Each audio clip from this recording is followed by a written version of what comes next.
Hi guys! Magandang gabi! Welcome back po dito sa Gandara SRU channel for Showbiz Update. Andito na naman nga po akong muli nagbabalik. Ang nagmamaganda ninyo kachismosang Kim Pao, wala na nga pong iba ang lokaret na si Gandara. Ako lang naman po.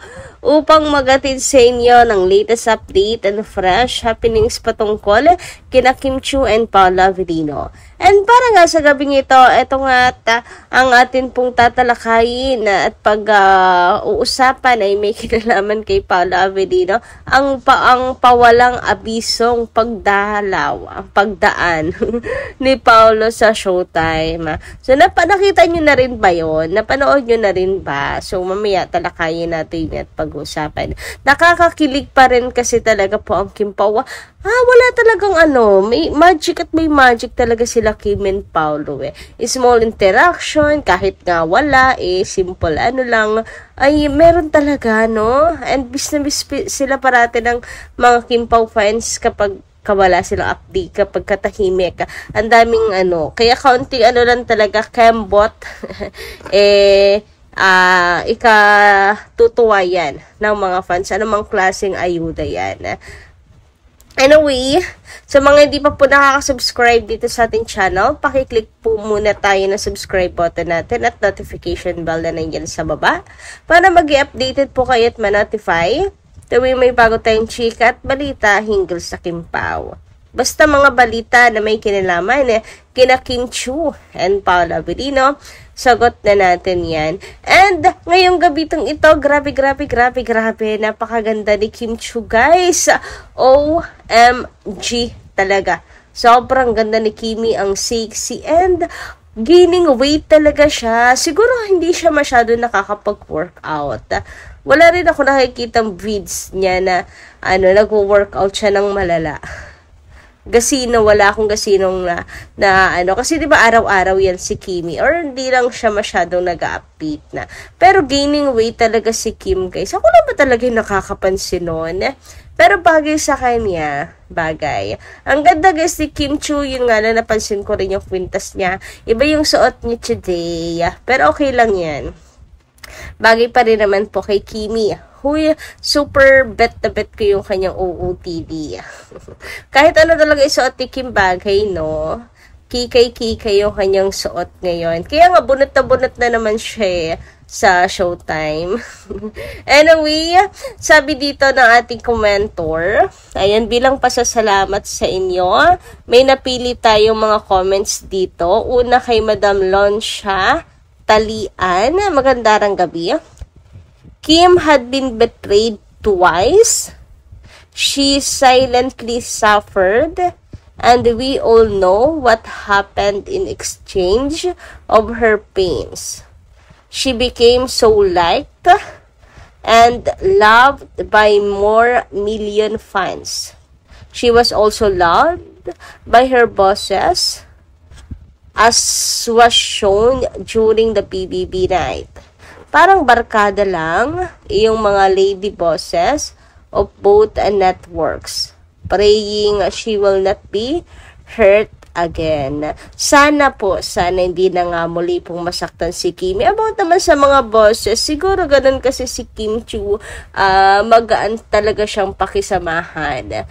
Kaya kahit mga boss, parang tropa-tropa lang din ni Kim. Kakatuwa, mga boss yun diba? Pero ang bait kay Kim Chiu. So, alam mo na kung anong tunay na ugali meron si Kim. Hindi eme-eme lang.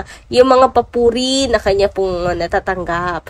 So, yung lahat ng mga descriptions sa kanya, ng mga nakatrabaho niya, veteran actresses, is totoo yun. Itong huli nga si Pokwang, ang siyang nagbibigay po ng papuri kay Kimi. Diba? And totoo talaga na layo na ng narating ni Kim Chiu, pero still humble talaga si Kim. Mahal na mahal talaga siya. Mahal na mahal siya ng kanyang mga nakaka-work kasi tunay na mabait talaga si Kim. Pare-parehas naman po yung description sa kanya ng mga nakaka-work niya. And parami ang looking forward na makatrabaho si Kim dahil nga magaganda yung description sa kanya. And pagdating naman sa call time, abay mabilis din naman si Kim Chiu. Wala pong problema talaga kay Kim. And about naman sa heartbreaks, yes, alam natin yung mga pinagdaanan po niya. Pero inano po niya yun, hinarap po ng tahimik lang, hindi naninira ng ibang tao. And with class, ayan. Alam niya kasi yung worth niya and alam naman po niya yung katotohanan. So, wala siya dapat pong patunayan. 'Di ba?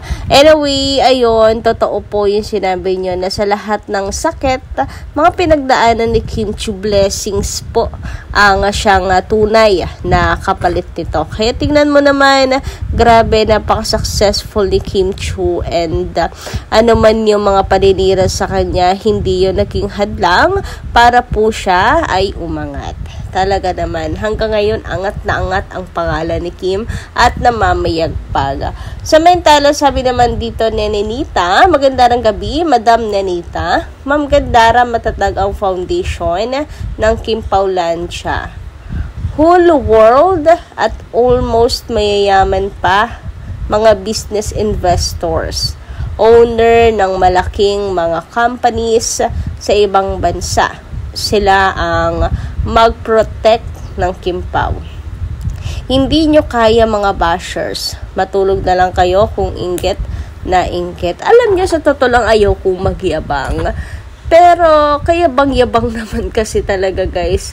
Ang Kim Pao fans, yung sino ang meron tayo. Ayan.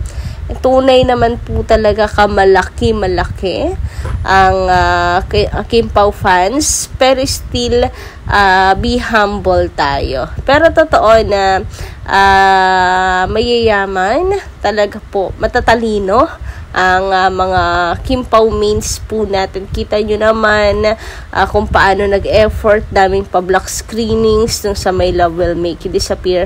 Buhat na buhat po talaga, kahit ang dami pong gawa nga ng issue, pero ayoko nang balikan. Samantala, eto naman nga ang ating Chinita. Grabe, napaka-flexible naman talagang tulay. Huy, totoo yan hindi lang eme dahil po sa bilis kinakailangan. Flexible po talaga si Kim Chiu. Yan yung mga bagay na hindi po talaga nawawala po sa kanya. Before kasi kaya ko rin yung mga ganyan, pero ngayon hindi na talaga. Si Kimi consistent talaga. Uy, mapapasana all ka talaga. Guys, bilis ha? Flexible na hulugan. Ayan, supportahan natin at makikita nyo guys sa EDSA yan. Yan, ang pagka-flexible ng atin pong Chinita Princess. Kaya supportahan natin itong bilis ang ini-endorso ng ating Chinita Princess. Ayan. Samantala, dumako naman nga po tayo dito sa pinaka-highlight ng atin pong update para po sa gabing ito. Ang pagdalaw ng isang Paolo Avellino, bigla ba naman pong dumaan sa Showtime ng walang abiso? Walang abiso. Ito nga po at nakakatawa lang, may nag-share po ng kanyang screen recording patungkol habang siya ay nanonood ng Showtime. So, ayan, habang nagsasalita nga po si Kimberly, ay bigla po nag-pop up itong si Papi. Nanonood ata yan ng Showtime. Kaya nagpaparamdam. Huy, grabe ngayon. So, nagparamdam si Paolo Avellino. Ba't talaga naman kung kailan po nagsasalita si Kimi? Bigla siya nag-pop up. Grabe, simpleng pagdaan lang yan ni Paolo Avellino. Pag pop-up, kinikilig na po ang sanlibutan. Ay, sanlibutan talaga. Iba talaga yung chemistry, yung magic po ng Kim Pao.